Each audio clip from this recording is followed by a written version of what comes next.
সুখবর সুখবর সুখবর।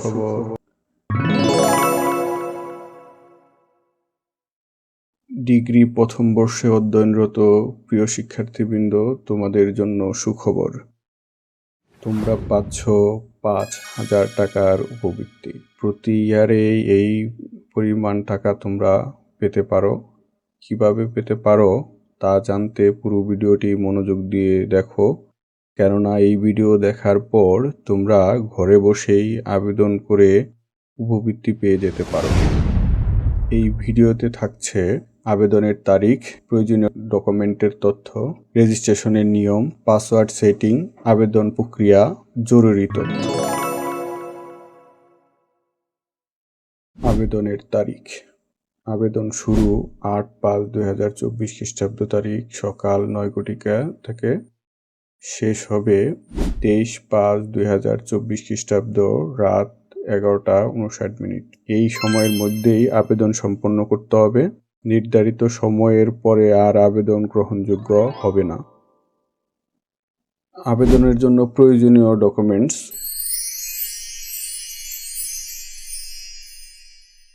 শিক্ষার্থীর জাতীয় পরিচয়পত্র ও জন্ম নিবন্ধনের কপি, শিক্ষার্থীর HSC রেজিস্ট্রেশন কার্ড ও মার্কশিটের কপি, শিক্ষার্থীর স্নাতকের রেজিস্ট্রেশন কার্ড, শিক্ষার্থীর অভিভাবকের জাতীয় পরিচয়পত্রের কপি, শিক্ষার্থীর ব্যাংক অ্যাকাউন্টের যাবতীয় তথ্য, শিক্ষার্থীর 300x300 পিক্সেলের 100 কিলোবাইটের সমান বা নিচের সাইজের ছবি, আরও বিষয় যেমন মোবাইল নম্বর, জমির পরিমাণ, বার্ষিক আয় প্রভৃতি। রেজিস্ট্রেশনের উপায়: stipend.pmeet.gov.bd এই সাইটে প্রবেশ করে নিবন্ধন মেনুতে গিয়ে স্নাতকের ধরন, ডিগ্রি হলে ডিগ্রি সিলেক্ট করবে অথবা ফাজিল হলে ফাজিল, শিক্ষাবর্ষের জায়গায় যে শিক্ষাবর্ষে ভর্তি হয়েছে সেটা সিলেক্ট করবে, প্রতিষ্ঠানের অধিভুক্তি সিলেক্ট করবে, জাতীয় বিশ্ববিদ্যালয় হলে জাতীয় বিশ্ববিদ্যালয় বা অন্য বিশ্ববিদ্যালয়ের অধীন হলে সেটা, স্নাতকের registration number, HSC registration number, HSC roll number, mobile number দিয়ে আই এম নট এ রোবটে ক্লিক করবে, তারপর নিবন্ধন বাটনে ক্লিক করবে।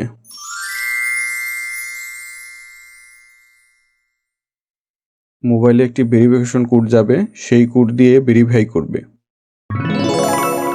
পাসওয়ার্ড সেটিং: সফলভাবে রেজিস্ট্রেশন সম্পন্ন হওয়ার পর পাসওয়ার্ডের ঘরে কমপক্ষে 6 অক্ষরের পাসওয়ার্ড দিতে হবে এবং পুনরায় একই পাসওয়ার্ড দিয়ে পাসওয়ার্ড সেট করবে। আবেদন প্রক্রিয়া: উক্ত লিঙ্কে পুনরায় প্রবেশ করে প্রবেশ করুন বাটন প্রেস করবে।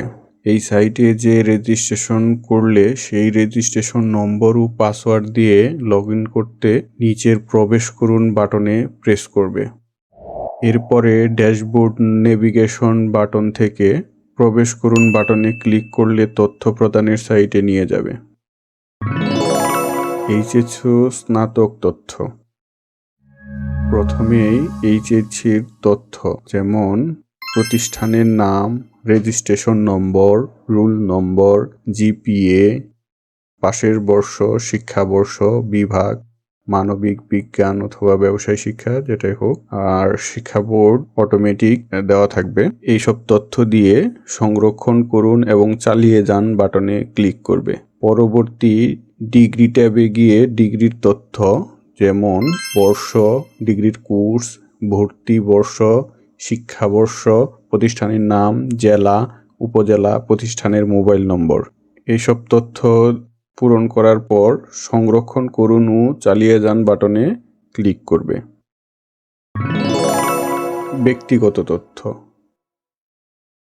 পরবর্তী ব্যক্তিগত তথ্য ট্যাবে গিয়ে ব্যক্তিগত তথ্য যেমন শিক্ষার্থীর NID নম্বর, জন্ম নিবন্ধন নম্বর, অ্যাকাউন্ট তথ্য, অ্যাকাউন্টের ধরন, অ্যাকাউন্টদারির নাম, শিক্ষার্থীর অ্যাকাউন্ট নম্বর, ব্যাংকের নাম, ব্যাংকের জেলা, ব্যাংকের শাখার নাম এবং বৈবাহিক অবস্থা।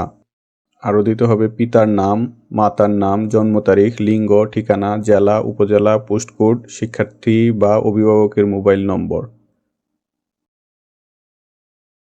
এবং নিবন্ধিত হওয়ার জন্য অগ্রাধিকারের ক্যাটাগরি: অসচ্ছল মুক্তিযোদ্ধার সন্তান, প্রতিবন্ধী, দুস্থ পরিবারের সন্তান, নদী ভাঙন কবলিত পরিবারের সন্তান। এসব তথ্য দিয়ে সংরক্ষণ করুন ও চালিয়ে যান বাটনে ক্লিক করবে। অভিভাবকের তথ্য: এই পেজে অভিভাবকের তথ্য দিতে হবে, যেমন অভিভাবকের নাম, অভিভাবকের সাথে সম্পর্ক, অভিভাবকের এনআইডি নম্বর, অভিভাবকের পেশা, ঠিকানা, জেলা, উপজেলা, পোস্টকোড, অভিভাবকের মোবাইল নম্বর। আরও দিতে হবে পরিবারের সদস্য সংখ্যা, পরিবারের জমির পরিমাণ, জমির এলাকা, কৃষি জমি, অকৃষি জমি, মোট ভূমি, বার্ষিক আয়, কথায় বার্ষিক আয়। এইসব তথ্য দিয়ে সংরক্ষণ করুন ও চালিয়ে যান বাটনে ক্লিক করবে। এরপরে তোমাদেরকে ছবি আপলোড দিতে হবে।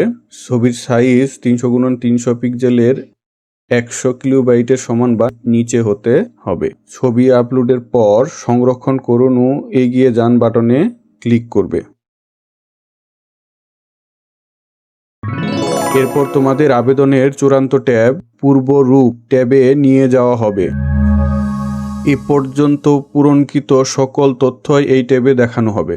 খুবই সতর্কতার সহিত সকল তথ্য পুনরায় যাচাই করে উপবৃত্তির জন্য আবেদন করুন বাটনে ক্লিক করতে হবে। আবেদন একবার সাবমিট হয়ে যাওয়ার পরে আর পুনরায় সংশোধনের সুযোগ থাকবে না। তোমাদের সামনে আসবে অনুরোধ নিশ্চিত করুন ট্যাব। এখানে সংশোধনের প্রয়োজন না হলে হ্যাঁ বাটনে ক্লিক করবে, আর যদি সংশোধনের প্রয়োজন হয় তাহলে না বাটনে ক্লিক করে সংশোধন করে আর অনুরোধ নিশ্চিতকরণ প্যানেলে এসে হ্যাঁ বাটনে ক্লিক করবে। সফলভাবে আবেদন সম্পন্ন হওয়ার পর তোমাদের পুনরায় ড্যাশবোর্ডে রিডিরেক্ট করা হবে। অতি গুরুত্বপূর্ণ ও জরুরি তথ্য: উপবৃত্তি পাওয়ার যোগ্যতা: শিক্ষার্থীকে নিয়মিত শিক্ষার্থী হতে হবে। উপস্থিতির হার 70% বা এর বেশি হতে হবে। অভিভাবকের বার্ষিক আয় 1 লক্ষ টাকার কম হতে হবে। জমির পরিমাণ সিটি কর্পোরেশন এলাকায় 5% কম আর অন্যান্য এলাকায় 75% কম হতে হবে।